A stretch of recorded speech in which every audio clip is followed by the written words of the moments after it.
Bonjour à tous et à toutes, j'espère que vous allez bien. Aujourd'hui on s'intéresse aux Pays-Bas, qui s'imposent au XVIIe siècle comme la première puissance économique et navale d'Europe. Le commerce maritime garantit dès lors la prospérité aux bourgeois et aux marchands, créant un climat de liberté et de tolérance. Mais cette prospérité se heurte à deux puissances, une maritime, l'Angleterre, et l'autre terrestre, la France. Partons ensemble découvrir les Pays-Bas. Les trompettes retentissent depuis la tour de l'église Saint-Lambert de Münster. 5 compagnies tirent des slaves d'honneur. La population se rassemble sur la place du marché et donne libre cours à sa joie. La signature du traité de Westphalie, le 15 mai 1648, avait tout d'un événement historique. Elle mettait fin notamment à la guerre de 80 ans qui avait opposé l'Espagne aux Provinces-Unies. Madrid reconnaissait l'entière souveraineté des Pays-Bas, qui sortait ainsi du giron du Saint-Empire romain germanique. Cette longue guerre d'indépendance n'avait pas nui au pays, loin s'en faut. Les Pays-Bas se relèvent comme une puissance mondiale, experte en commerce international. Une ère de prospérité commence. Amsterdam devient la première plaque tournante commerciale et financière du monde. Les arts comme les sciences connurent aussi une apogée. Quel meilleur exemple que les grands maîtres hollandais du XVIIe siècle, Rembrandt, Vermeer, Frans Hal, pour ne citer qu'eux. L'âge d'or des Pays-Bas repose sur deux grandes activités, le commerce maritime et les manufactures. En Flandre s'établit une prospère industrie textile qui s'établit bientôt aux autres provinces. Sur les 150 villes drapières que comptait l'Europe du Nord-Ouest, pas moins de 90 étaient situées aux Pays-Bas. Cette abondance des industries entraîne une forte densité de population. S'y ajoutent de nombreux réfugiés issus de pays catholiques qui a enrichi l'économie néerlandaise, de nombreux savoir-faire et techniques. La marine marchande fut le deuxième pilier de la richesse des villes néerlandaises. Partout où l'on naviguait et où prospérait la pêche, on avait besoin de bateaux construits au meilleur prix. La transformation et le raffinement des matières premières et des biens acheminés par bateau à proximité des ports contribuent eux aussi à la croissance économique. Le troisième grand facteur de l'essor néerlandaise fut la création d'un immense empire colonial. Au XVIe siècle, les Pays-Bas avaient limité à un simple financement leur participation au lucratif commerce du poivre indien, alors entre les mains du Portugal. En 1580, lorsque le roi d'Espagne s'empare de la couronne du Portugal, les Provinces-Unies fondent des sociétés de commerce qui fusionnent en 1602 pour former la Compagnie hollandaise des Indes orientales.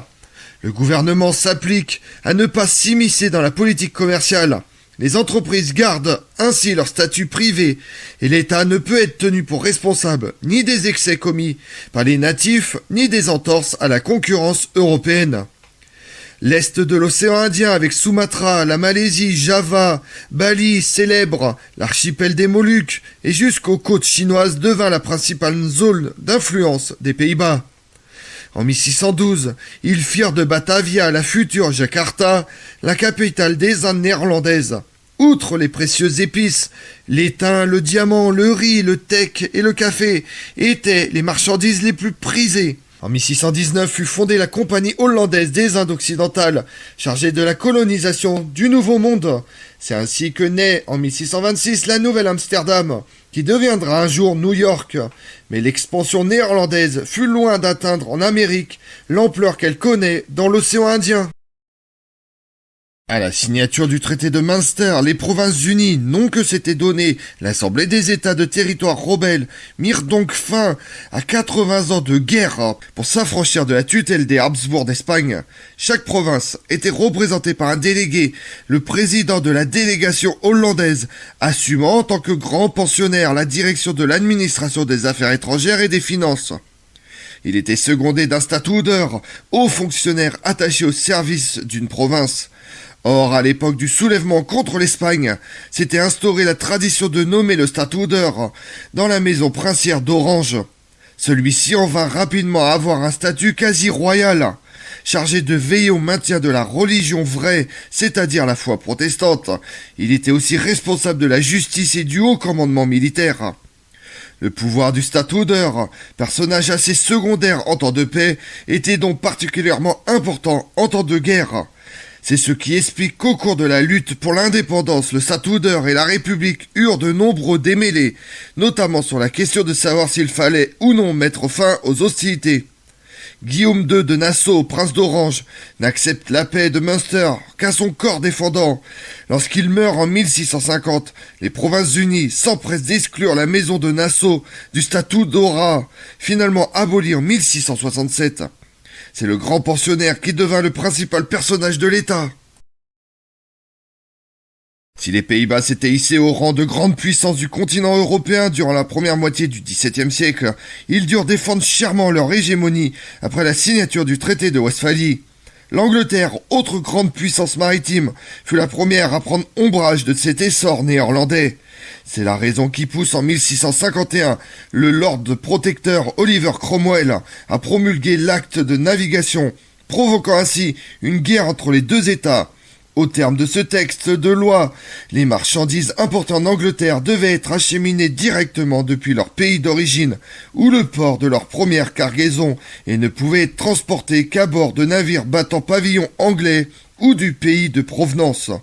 Le but de l'Angleterre n'était autre que de mettre à genoux la puissance de la marine marchande néerlandaise. Les Pays-Bas furent prompts à répliquer à cette provocation et décident d'envoyer leur flotte à la guerre, mais elle ne put aller bien loin face à la flotte anglaise. Les Pays-Bas essuient les défaites les unes après les autres. C'est alors qu'un certain Jean de Witt, grand pensionnaire âgé de 29 ans seulement, entre en scène pour négocier en 1654 avec Cromwell une paix avantageuse pour les Pays-Bas. Celle-ci met fin, mais provisoirement, seulement à la rivalité entre les grandes puissances maritimes. C'est dans les colonies que se joue le prélude de la revanche. En 1664, l'Angleterre occupe la Nouvelle-Amsterdam. Un an plus tard, elle déclare à nouveau la guerre aux Pays-Bas, mais ceux-ci avaient entre-temps tiré les enseignements de leur défaite et renforcé considérablement leur flotte. Jean de Witt dispose cette fois de plus de 135 navires de guerre, 25 000 hommes et 5 000 canons. Les Pays-Bas, placés sous le commandement de l'amiral Michael de Ruyter, étaient désormais plus forts que les Anglais. En 1667, ils poussent l'audace jusqu'à faire remonter 20 de leurs voiliers sur la Tamise, jusqu'à Chatham, pour y incendier les navires de guerre anglais. Ils allèrent même jusqu'à s'emparer du fleuron de la flotte ennemie, le Royal Charles, qui fut remorqué jusqu'aux Pays-Bas. Le traité de Breda de 1667 fait figure de compromis, et Jean de Witt doit renoncer à ses prétentions les plus audacieuses, par respect pour la France, l'un des co-signataires. S'efforçant d'éviter le risque de controverses les plus menaçants, les Pays-Bas cèdent donc aux Anglais la Nouvelle-Néerlande, île de Manhattan et la Nouvelle-Amsterdam. En contrepartie, l'Angleterre se retire d'Indonésie et abolit l'acte de navigation. La signature de ce traité ne suffit pourtant pas à empêcher la guerre suivante. Le roi d'Angleterre, Charles II, et le roi de France, Louis XIV, s'étaient en effet entendus secrètement pour conclure une alliance contre les Pays-Bas. La troisième guerre anglo-hollandaise 1672-1674 semble tourner à la débâcle pour les Néerlandais. Lorsque les troupes du maréchal Turenne approchent d'Amsterdam, la panique de la population vire à la folie meurtrière et le grand pensionnaire Jean de Witt en fut la première victime. L'homme d'État à qui l'on imputait l'abolition du statut d'Era de la maison d'Orange fut déposé puis lynché à mort par une meute déchaînée. La maison d'Orange fut rapidement restaurée et Guillaume III devint le nouveau Stadtholder. Il parvient en 1673 à écarter la défaite imminente des Pays-Bas en faisant percer les digues et ouvrir les écluses. L'inondation immédiate des Polden eut pour effet d'arrêter l'infanterie française dans son avancée inexorable. La flotte néerlandaise parvient de son côté à faire échouer le projet de débarquement anglais. Non content d'avoir mis fin à la guerre, Guillaume III épouse en 1677 Marie, la nièce du futur roi d'Angleterre, inaugurant ainsi une alliance entre les deux pays. Lorsque son beau-père, James II, entreprend de reconvertir son pays au catholicisme, le Parlement anglais appelle Guillaume d'Orange à l'aide et lui propose le trône royal. Le Stadtholder, simple agent de l'État à l'origine, devient ainsi roi d'Angleterre et les Pays-Bas se retournent contre la France. Mais l'ascension de Guillaume III entraîne à long terme le déclin des Pays-Bas.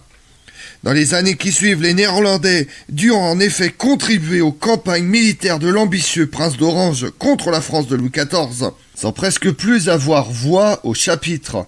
Lorsque les traités d'Utrecht mirent fin à la guerre de succession d'Espagne en 1713, l'abbé de Polignac, émissaire français, résume la situation en ces mots. « Nous traiterons chez vous, de vous, sans vous ».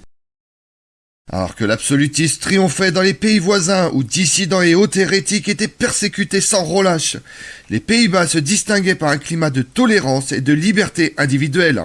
Certains droits inconnus dans le reste de l'Europe semblaient aller de soi pour les habitants d'Amsterdam, d'Haarlem ou de Leyde. C'était le cas de la liberté de la presse. Les journaux néerlandais furent les premiers organes de presse libres de l'histoire. Lorsque le roi de France exige un jour que l'on muselle un éditeur néerlandais, il s'entend répondre stupéfait que la chose était tout bonnement impossible. Ces libertés en avance sur leur temps résultaient en fait d'une simple observation de bon sens. La persécution des minorités ne vaut rien pour les affaires. Le commerce rapproche les peuples et les individus de toute origine. Pourquoi serait-on allé chercher des problèmes à des chrétiens se querellant sur le sens de la foi authentique ? Des penseurs philosophes et savants inquiétés dans leur pays d'origine chérissaient les libertés dont on jouissait aux Pays-Bas. Les universités néerlandaises leur servaient de refuge. On voit donc fleurir la vie intellectuelle locale. Les plus grands penseurs européens du XVIIe siècle, Descartes, Locke ou Spinoza, vécurent aux Pays-Bas où ils publièrent une grande partie de leurs écrits. Ce fut aussi le cas de scientifiques comme le mathématicien, astronome et physicien Christian Huygens ou encore Anthony van Leeuwenhoek, l'inventeur du microscope, qui trouvent dans leur pays natal un climat intellectuel propice à leurs recherches. Mais c'est dans la peinture que se manifeste avec le plus d'éclat l'esprit libéral des Pays-Bas. Les bourgeois fortunés se substituent peu à peu aux hommes d'église en tant que commanditaires des œuvres. On vit ainsi se développer un marché qui permet à un grand nombre de peintres de vivre de leur art tout en indépendance. Cela entraîne aussi l'évolution de l'objet de leur création. La part des thèmes religieux recule nettement au profit des paysages, portraits et scènes de genre de plus en plus populaires. La peinture de l'époque vit en fait sa fonction passée d'objet de contemplation à une œuvre d'art au sens moderne du terme.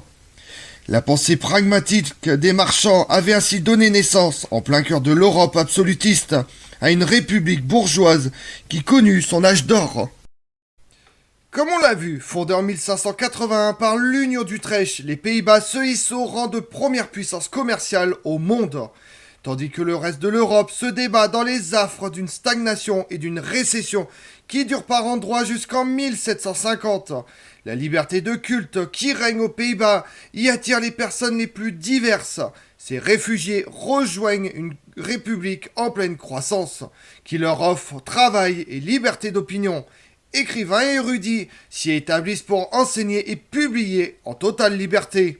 Je vous remercie d'avoir suivi cette vidéo en ma compagnie. Si vous voulez connaître mes autres vidéos, retrouvez-moi chaque matin à partir de 6h45 sur ma chaîne YouTube Tout sur Histoire avec Damien, mais également sur les réseaux sociaux, Twitter et Instagram, Histoire Damien. Et pensez à liker, commenter et vous abonner. Je vous remercie à tous.